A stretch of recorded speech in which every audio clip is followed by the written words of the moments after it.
Namo Bhagavate Vasudevaya.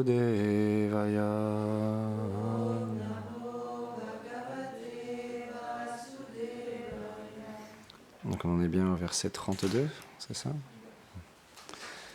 Donc on en est au troisième chant du Srimad Bhagavatam, deuxième chapitre, verset 32. Ayajayat Gosavena Goparajam Dvijotame Vitasya Charu Bharasya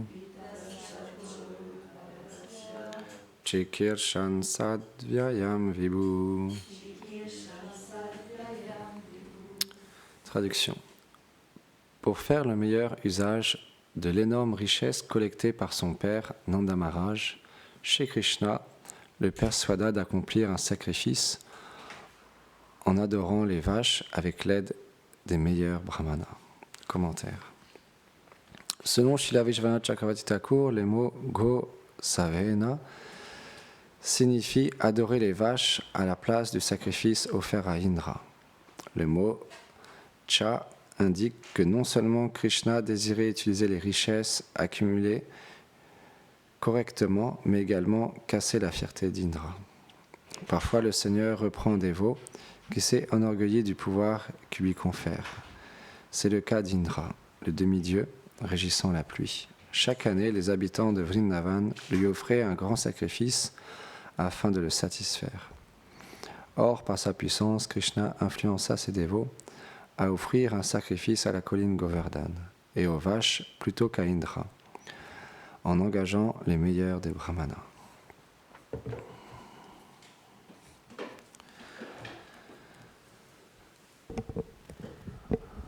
Om Ganati Mirandasya Ghananjanam Sharakaya Shakshur Militam Yena Tasme Shigurave Namaha Namam Vishnu Padaya Krishna Prestaya Bhutare Shrimati Bhaktivedanta Swami Niti Namine Namaste Sarasvati Deve Gauramani Pracharine Nirvishesha Shunyavadi Pashyatya Deshatarine Jai Shri Krishna Chaitanya Prabhu Nityananda Shri Advaita Gadadhar Shivasadi Gaura Bhakta Vrinda Hare Krishna Krishna Krishna Hare Hare Hare Rama Rama Rama Hare Hare Vrindaye Tulasi Devyaye Priyaye Keshavasya Cha Krishna Bhakti Pratidevi Satyavatye Namo Namaha Vanchakarpatarubhyacha Kripa Sindhubhyahe Vacha Patitanam Pavanebhyo Vaishnavebhyo Namo Namaha. J'implore les bénédictions, mon maître spirituel, toute l'affiliation spirituelle, ainsi qu'à toutes les dévotes et dévots ici assemblés pour pouvoir glorifier le Seigneur suprême. Donc dans ce verset, il est question comment Krishna, par sa miséricorde, par sa bienveillance, parce qu'il affectionne ses dévots, parfois comme Gurdev explique dans ce commentaire, si un dévot s'enorgueillit de sa position, de sa richesse, de sa beauté, de sa son renommée, etc., alors le Seigneur très souvent intervient pour ramener à la bonne conduite son bhakta. Parce que c'est la nature du Seigneur suprême, c'est qu'il, bien qu'il est impartial envers tous les êtres, en même temps, il a de l'affection pour ses dévots. Et parfois, dû à l'influence de l'énergie matérielle ou par l'énergie interne du Seigneur suprême aussi, parfois certains dévots sont enorgueillis de leur position. Parce qu'il faut bien comprendre, Indra n'est pas un être ordinaire. Il est le demi-dieu régissant la pluie. Et donc, dans ce divertissement, Krishna nous montre que parfois on peut s'enorgueillir d'une certaine position que le Seigneur lui-même nous a donnée. Et à un moment ou à un autre, on s'accapare cette position et un certain orgueil peut venir. Mais le Seigneur, directement ou à travers ses dévots, peut nous reprendre et nous replacer sur le droit chemin. Par exemple, je lis en ce moment le 8e chant du Srimad Bhagavatam.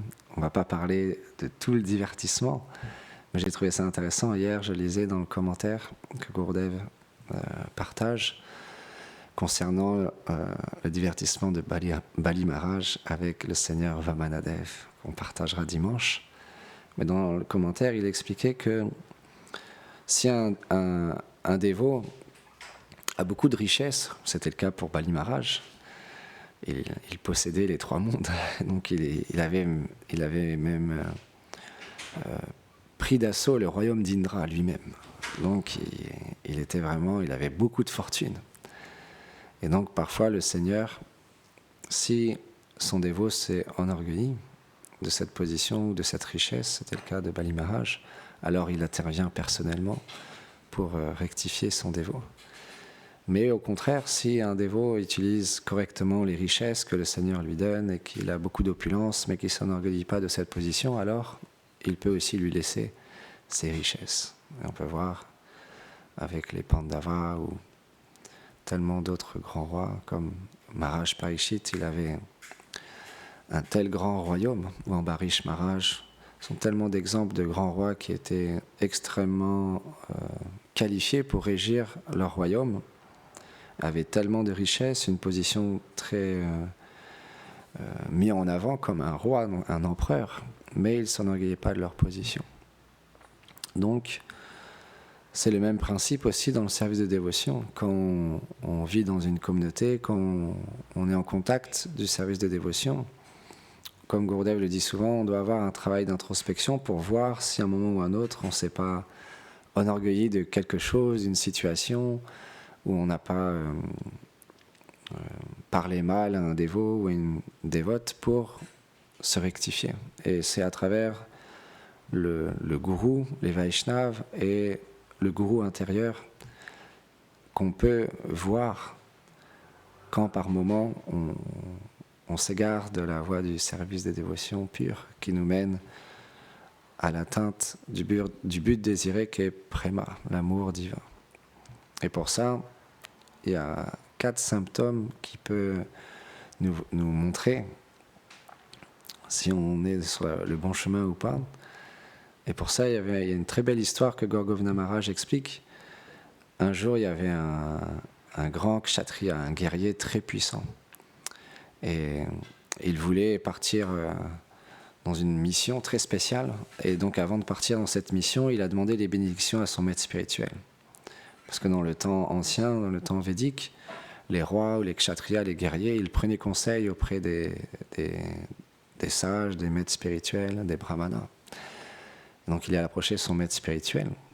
Et il a dit « Oh Gurudev, je demande vos bénédictions pour pouvoir partir dans cette mission. » Il lui a dit « Ok, mais avant j'aimerais que tu accomplisses le Guru Dakshin, l'offrande au maître spirituel. » Il a dit « Oui, bien sûr, qu'est-ce qui vous ferait plaisir au maître spirituel, au Gurudev ?» Et il lui a dit « Je veux que tu trouves du lait de tigresse. » Alors c'est bien connu en Inde. Il y a des goshalas, il y a des étables pour les vaches, les veaux, les taureaux. Et il y a aussi des étables où les gens ils prennent soin des tigres, des lions, etc.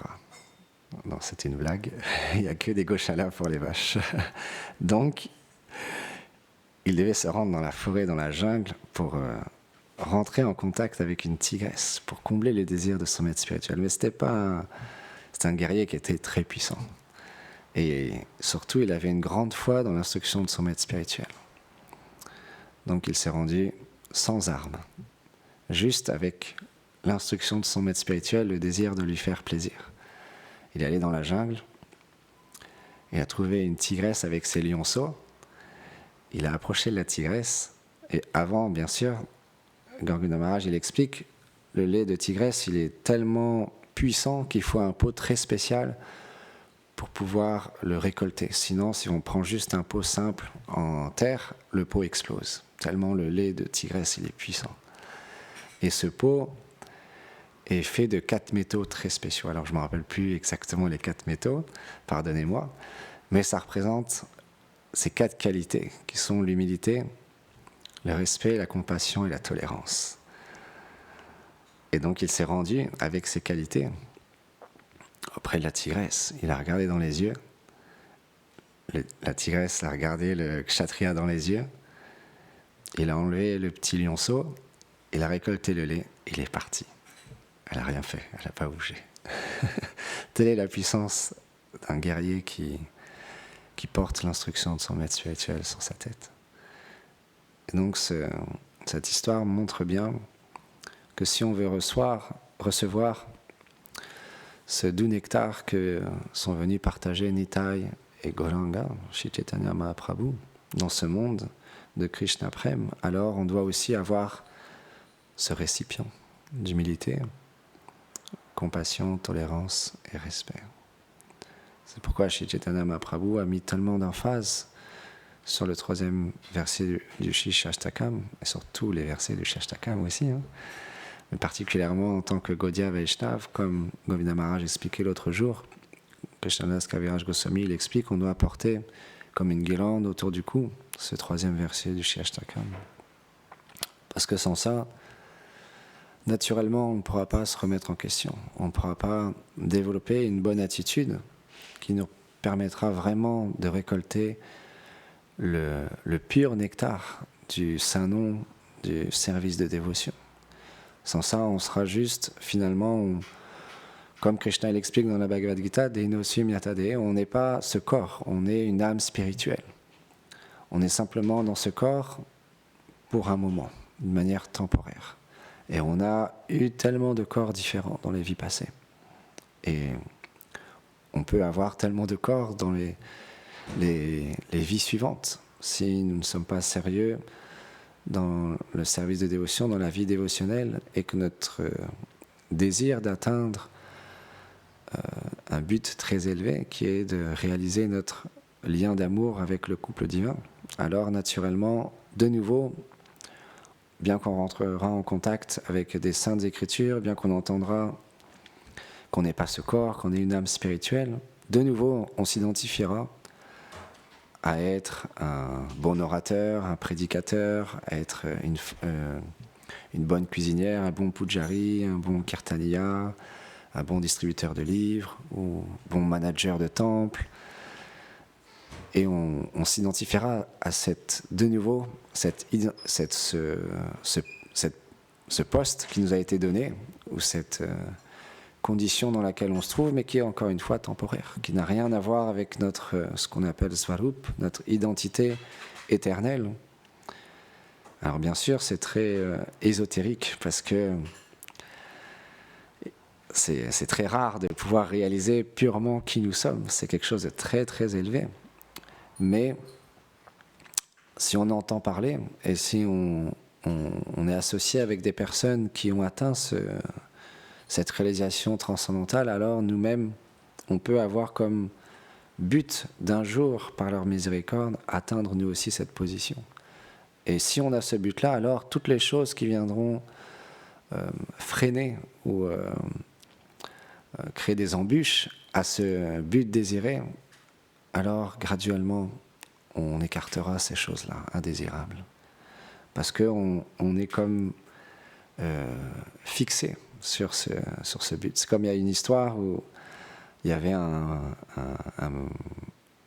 grand roi qui était, encore une fois, on aime bien les histoires des rois, des sages, et lui, il allait prendre sa retraite. Mais il n'avait pas d'héritier. Mais en tant que roi, naturellement, il devait mettre en place quelqu'un qui avait des qualités vertueuses pour régir son royaume, pour le bien du peuple.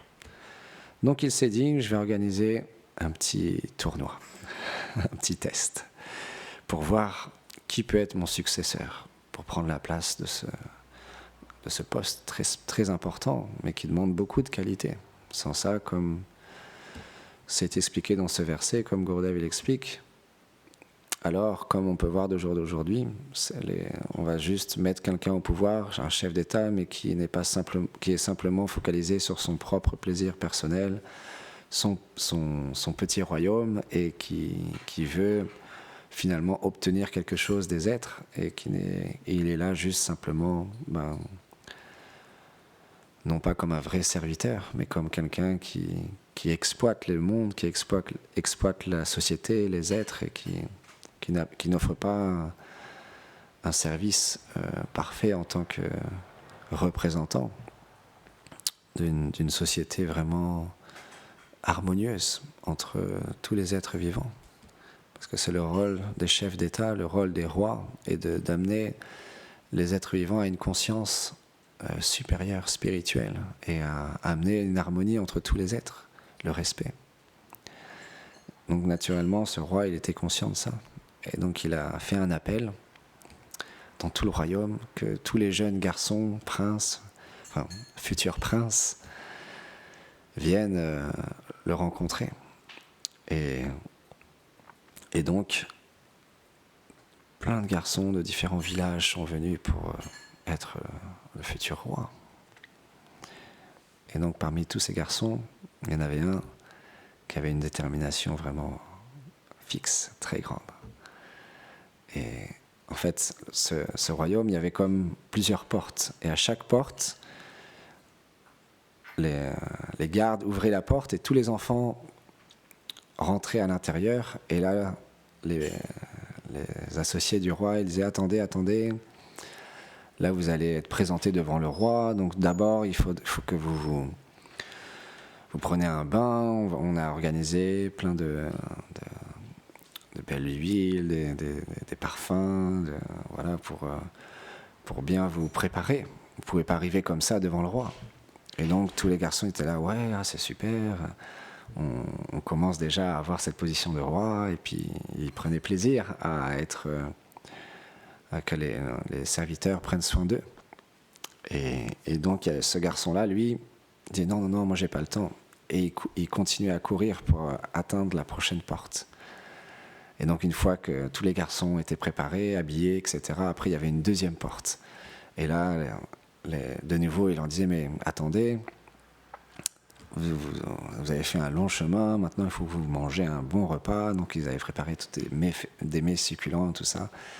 Donc les garçons étaient très contents, donc ils prenaient leur temps, ils mangeaient, tout ça. Mais l'autre garçon, lui, il continuait, il ne s'arrêtait pas. Et donc, comme ça, porte après porte, tous les garçons ont été distraits, en fait. Et ont pris leur temps et ont profité des richesses et de l'opulence qu'un roi obtient. Mais ce garçon-là, lui, il n'a pas prêté attention, il a juste continué encore et encore et encore. Et quand il est arrivé devant le roi, il était le seul, parce que tous les autres étaient à la traîne derrière, parce qu'ils prenaient leur temps à se faire soigner, habiller. Ensuite, ils ont mangé un bon repas. Après, il y avait du théâtre, de la musique qui était présentée devant eux, donc ils ont pris leur temps à regarder tout ça. Et donc ce jeune garçon, il est arrivé devant le roi. Et donc le roi était très appréciatif. Il a vu sa détermination et il a vu surtout aussi son détachement aux opulences qui lui sont données. Donc il a dit, lui, il a des belles qualités pour être un roi. Et il a choisi lui. Il n'a même pas prêté attention aux autres. Il a tout de suite choisi cette personne-là. Donc ça demande une détermination et un renoncement. Quand on est dans le service de dévotion, on engage les choses que le Seigneur nous donne, mais on ne se les accapare pas. Que ce soit une position, que ce soit des richesses, que ce soit des vêtements, etc., etc. Tout appartient au Seigneur suprême. C'est pourquoi le service de dévotion est quelque chose de très graduel. Ça prend du temps à comprendre, à préparer son cœur pour un jour atteindre cette demeure transcendantale, comme on l'a entendu ces derniers jours. L'exemple prédominant que les Gaudiya Vaishnavas aiment prendre, ce sont les gopis, parce que elles étaient des simples villageoises, mais elles avaient tellement d'occupations. C'est pas qu'elles attendaient juste simplement toute la journée à rien faire, que le soir vienne pour aller rencontrer Krishna. Toute la journée, elles étaient occupées à faire différentes tâches, à faire différentes choses. Donc, elles étaient vraiment très très occupées. Mais quand Krishna les appelle à travers sa flûte, alors elles délaissent tout et elles courent pour voir Krishna. Donc elles ont un abandon et un détachement pour toutes les choses externes qu'elles font. Parce que simplement leur seul désir, c'est de faire plaisir à Krishna. Donc dans toutes les choses qu'elles font, elles y mettent des sentiments. Tout ce qu'elles font, c'est pour le plaisir de Krishna. Même quand elles se maquillent, quand elles se préparent, quand elles se font belles, toujours c'est pour le plaisir de Krishna. Donc c'est une belle méditation pour nous d'arriver à engager notre vie de plus en plus dans ce service de dévotion offert au couple divin. Et pour ça, le maître spirituel est la personne la plus experte à nous guider sur ce chemin spirituel. Parce qu'il est le représentant transparent de la miséricorde de Nityananda. Parce qu'on a besoin de miséricorde dans ce monde. C'est un monde qui marche à contre-courant. Bien que nous ne sommes pas ce corps, tout le monde est identifié à ce corps et tout le monde fait en sorte de rendre ce corps plus beau, plus merveilleux, plus fort, plus musclé. Et toute la société est basée sur le culte du corps finalement. Alors que toute notre société devrait être basée sur le culte de l'âme, parce que c'est notre réelle identité. Mais ça prend du temps, parce que l'énergie matérielle est très puissante. Et naturellement, aussi, il existe différentes voies, parce que tout le monde n'est pas encore prêt à comprendre que ce corps, il est juste une transition pour nous, qui nous a été donnée pendant juste un temps, comme un vêtement qu'on utilise pendant un certain temps, et après, on ne l'utilise plus pour en acheter un nouveau. De la même manière, ce corps, à un moment ou à un autre, il n'aura plus d'utilité. On arrivera à la fin et on prendra un nouveau corps dans la vie suivante. C'est pourquoi les grands sages, les grands yogis nous ont montré par leur propre exemple comment graduellement se détacher de cette fausse identification d'être ce corps. Srila Prabhupada a mis tellement d'emphase sur ce principe qu'on n'est pas ce corps, mais qu'on est une âme spirituelle. Et c'est pourquoi il a créé tellement de communautés, de sociétés, de temples, de centres, pour permettre aux gens d'apprendre sur cette connaissance des Védas, qui nous amène à réaliser cette nature d'être une âme spirituelle. Et un jour, il y avait aussi de nouveau, j'écoutais ce matin une très belle histoire de nouveau, pour finir. Il y avait un jeune homme, je ne sais plus quel âge il avait exactement, mais il voulait rentrer dans la vie monastique. Et il a approché un lieu, et l'abbé, le prêtre, l'a reçu. Il a dit « Ah oui, tu veux être moine, ok, très bien. Mais dans quoi tu es bon? Qu'est-ce que tu aimes faire et quels sont tes talents et qu'est-ce que tu pourrais accomplir ?» Donc il a réfléchi, il a dit peut-être je pourrais dire le football, la lutte. Puis après il a réfléchi, il a dit non, le jeu d'échecs. Ok. Donc il l'a fait rentrer dans une pièce, il l'a fait asseoir, il a amené un jeu d'échecs, et là il a fait venir le moine le plus aîné de la communauté. Donc il s'est assis en face de lui, et il a dit maintenant, vous allez commencer une partie, si tu gagnes, tu peux rentrer dans le monastère. Si tu perds, tu ne pourras pas. Il s'est dit à l'intérieur de lui, oh, pourquoi pas, ok, de toute façon je vais essayer. C'était un jeu dans lequel il était doué, donc il s'est dit, bon, je vais peut-être gagner. Et ils allaient commencer, et là, l'abbé, le prêtre, il lui a dit, il y a une petite règle en plus, accrochez-vous, Si jamais tu perds, tu as la tête coupée. Et si c'est l'autre moine plus aîné qui perd, c'est lui qui a la tête coupée. Ouh, là, ça devenait plus que sérieux, là. Et donc, la partie commence. Et donc, il joue. Et à un moment donné, à l'intérieur de lui, il s'est dit, wow, il faut vraiment que je me concentre, parce que là, c'est une question de vie ou de mort. Et il a mis tout son mental, toute sa concentration sur le jeu. Et il a commencé à jouer vraiment le jeune homme, d'une manière vraiment très experte. Et à un moment donné, dans la partie, il allait gagner. Parce que là, il avait fait des coups qui allaient lui permettre de gagner très prochainement, quoi. Dans quelques coups, il allait gagner. Et il a vu ça. Et là, à l'intérieur de lui, il a commencé à se dire, mais ce moine, il a donné toute sa vie à Dieu. Il a vécu toute sa vie dans le monastère. Et là, par ma faute, il va te tuer. C'est pas possible. Je peux pas faire quelque chose comme ça. Et il a changé sa technique et il a commencé à perdre de plus en plus. Et donc le moine aîné a commencé à reprendre le dessus. Et de nouveau, lui aussi, il allait commencer à gagner. Et lui aussi, il s'est dit, mais je peux pas faire ça.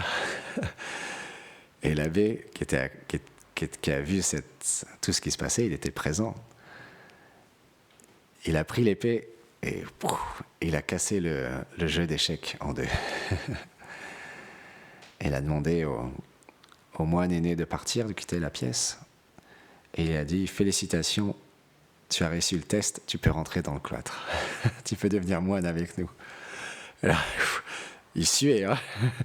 C'était vraiment tendu, quoi, comme partie. Et il a dit, wow, ok. Mais pourquoi, enfin, qu'est-ce qui s'est passé? C'était quoi le test? Et il a dit, en fait, pour rentrer dans le cloître, il y a besoin de deux choses. Et quand tu as commencé la partie, à un moment donné, ton mental était tellement focalisé sur le but de gagner la partie que tu avais une telle détermination que tu allais gagner. Mais après, tu as la compassion qui est rentrée dans ton cœur pour ton frère.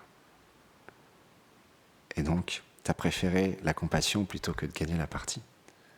C'est ça les deux qualités.